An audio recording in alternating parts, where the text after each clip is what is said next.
Bonjour à tous, Dominique Popiolek pour Promenade Zen. Désactivez vos peurs. Ceci est un témoignage que j'aimerais vous faire, me faire à moi-même et que je dédie à mon fils aîné. En fait, cette série sur le déracinement des peurs est probablement la clôture de 2 ans. 2 ans de travail pour identifier en moi-même le jeu des émotions, celles qui me déploient et celles qui me limitent. Vendredi soir dernier, mon fils a assisté à son conseil de classe. Nous étions dans la cuisine en train de préparer tous les deux le repas pour faire un plateau télé. Et il me raconte ce conseil de classe et notamment, il est tout content de m'annoncer qu'il a failli avoir un avertissement de travail. En prononçant ces mots d'avertissement, je ne sais pas ce qui m'a pris, je l'ai engueulé en lui disant je comprends pas, je croyais que tu t'étais recentré sur ton travail scolaire. Mon fils se renferme, n'a plus envie de continuer l'histoire du conseil de classe. Et moi, du coup, je me reproche d'avoir envoyé cette colère alors que lui était tout joyeux et tout content de me le raconter. Alors je vais le chercher en lui demandant alors pourquoi cet avertissement finalement tu ne l'as pas eu et pourquoi. Et donc il me raconte que la prof de français voulait lui mettre cet avertissement de travail mais que l'ensemble des autres professeurs l'ont défendu. Et on dit qu'il avait fait de gros efforts et qu'il était tout à fait capable de travailler correctement et que cet avertissement était injuste.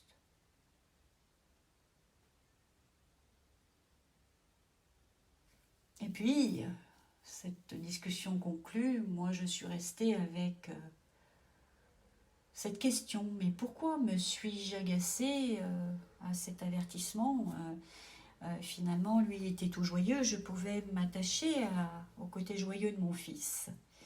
Mais ça m'avait renvoyé à moi-même une peur de l'échec, une peur de ne pas être à la hauteur, une peur de ne pas pouvoir l'accompagner, une peur d'avoir raté son éducation. Cette peur enfouie au fond de moi-même, qui de temps en temps ressort, m'agace, me renvoie des émotions et me rend mes paroles inadaptées à la situation. Au lieu d'accompagner, je tranche. Au lieu d'accompagner, je juge.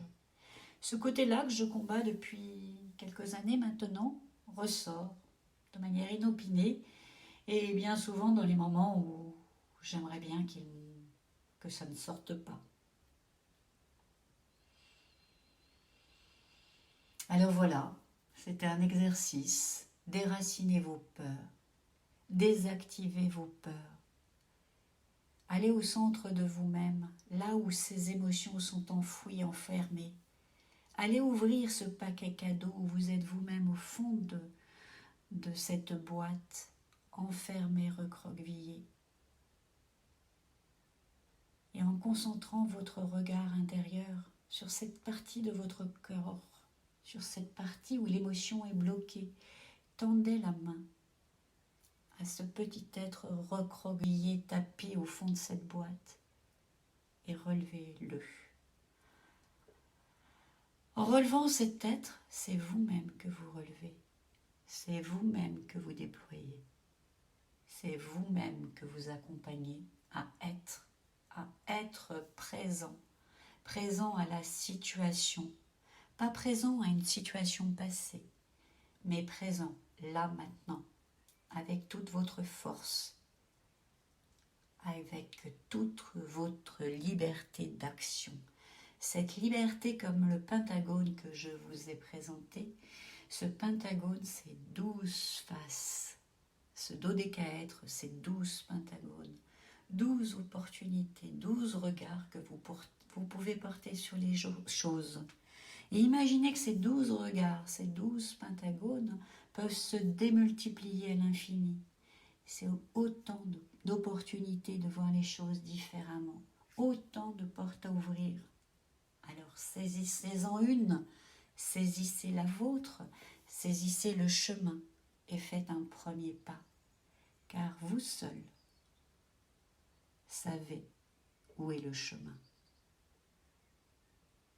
Bonne journée.